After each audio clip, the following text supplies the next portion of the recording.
Moi kaikille ja tervetuloa tähän esittelyvideoon. Tällä videolla käymme läpi Jarnki Linux-odujärjestelmän asentamisen Proxmox virtualisointiympäristön. Tarkastelemme myös lyhyesti, mihin Odoo-ohjelmisto on tarkoitettu ja missä sitä voidaan hyödyntää. Mikä on Odoo? Odoo on monipuolinen toiminnanohjausjärjestelmä, joka tarjoaa laajan valikoiman työkaluja liiketoiminnan eri osa-alueille. Odoo on modulaarinen ja yritykset voivat valittaa ja ottaa käyttöön vain ne ominaisuudet, joita ne tarvitsevat. Odoo on saatavilla kahdessa eri versiossa. Community-versio on ilmainen ja perustuu avoimen lähdekoodin. Toinen on Enterprise-versio, on maksullinen, sisältää lisäominaisuuksia ja tarjoaa virallisen tuen. Kenelle Odoo on tarkoitettu? Odoo voi olla hyvä ratkaisu pienelle, keskisuurelle ja suurelle yritykselle. Sanoisin niin, että sitä voivat hyödyntää monenlaiset yritykset ja organisaatiot eri toimialoilta. Odoo tarjoaa yli 30 sovelluksia yrityksen liiketoiminnan hallintaan. Esimerkiksi Odoosta löytyy myynti, laskutus, kirjanpito, varastonhallinta. Lisäksi järjestelmässä on työkalu asiakaspalvelun, verkkosivujen hallintaan, sähköpostimarkkinointiin sekä työaikakirjaukseen. Minusta on hyvä, että Odoo kokoaa liiketoimintaprosessit yhteen paikkaan, koska se todella helpottaa asiaa ja hallintaa. Tällä pienellä videolla nähdään, miten jotkut sovellukset Odoossa toimii.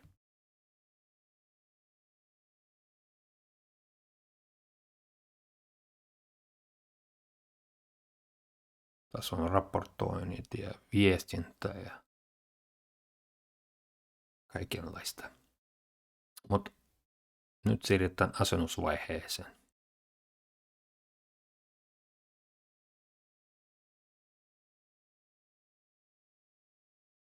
Asennusvaiheessa ei ollut mitään ongelmaa.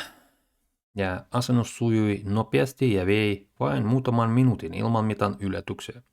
Kaikki on tehty Ramin ohjeen mukaan. Ainoa poikkeus oli se, että koneelle on annettu 2 gigaa muistia.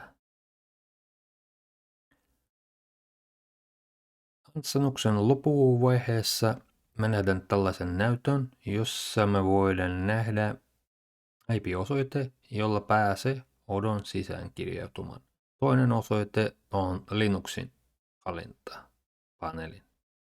Esimerkiksi jos halutaan varmuuskopioida, katsoa kirjautumislogit ja security-asioissa kannattaa mennä sinne. Mutta me kirjaudutaan nyt Odoon ja luodaan yksi pieni, yksinkertainen nettisivu. Täältä näyttää se kirjautumiskone.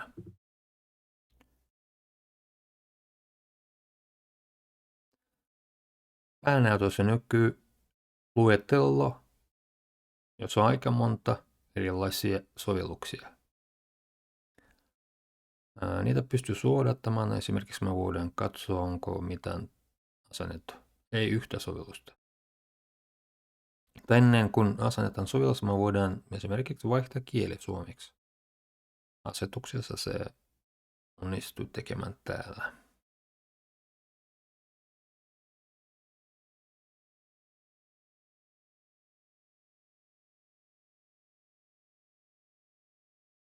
Ja aktivoidaan heti verkkosivu.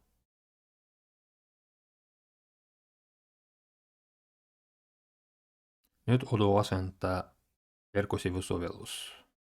Se vähän kestää, mutta yritän nopeasti näyttää, miten yksinkertainen sivu tehdään.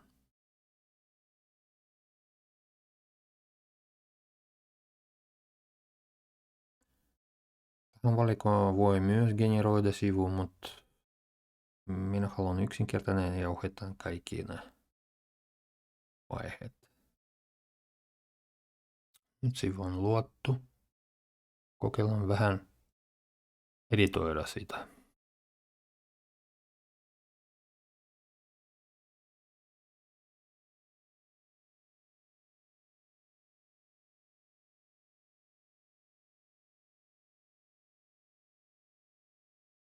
Pystyy vaihtamaan esimerkiksi väriteemaa vähän vaaleampaan.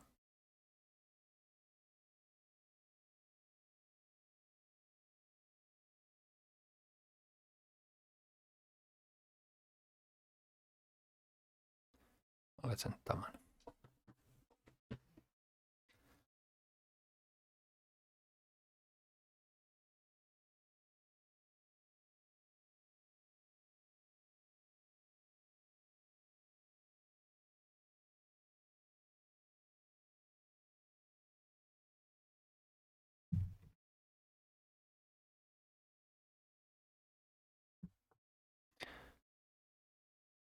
Kaksinapäintä. Ota yhteyttä, en mä tarvi. Sen takia poistan toi oikealla olevan.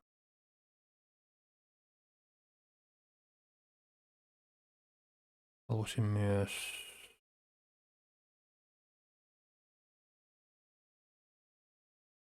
tekemään nettisivu vähän kapeammaksi.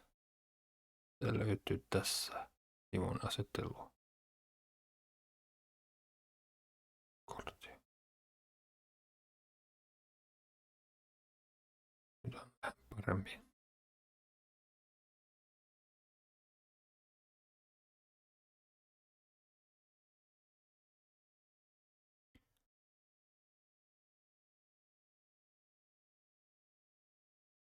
Tekijänoikeus poistetaan myös.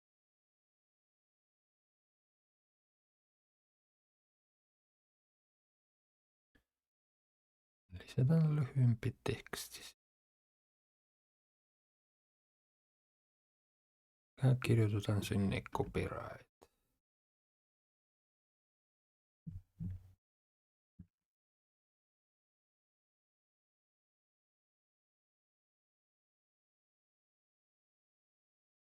Keskitytään.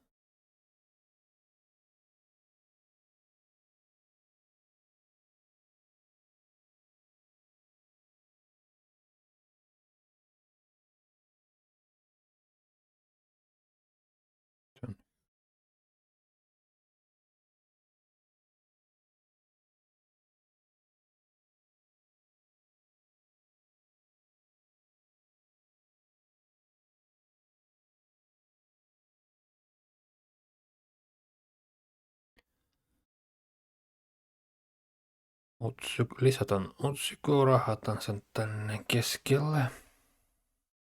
Samalla tavalla erilaiset lohkot voi lisätä myös, vaikka kuvaa voi tehdä kapeammaksi.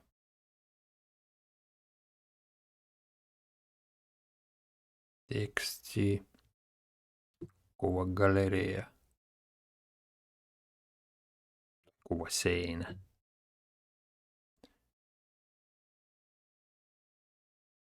Täytyy välillä tallentaa. Nyt meillä on aika nätti ja hyvä nettisivus, joka toimii myös puhelimellakin. Mun mielestäni se on siinä.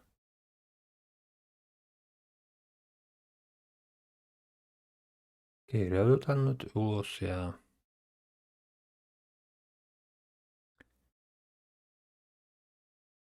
yhteenvetona voidaan todeta, että Odon asentaminen Proxmox-ympäristön Key Linuxin avulla on nopea ja helppoa. Kiitos katsomisesta. Toivottavasti tämä esitys auttoi myös ymmärtämään Odon hyödyt ja asennusprosessin. Moi moi!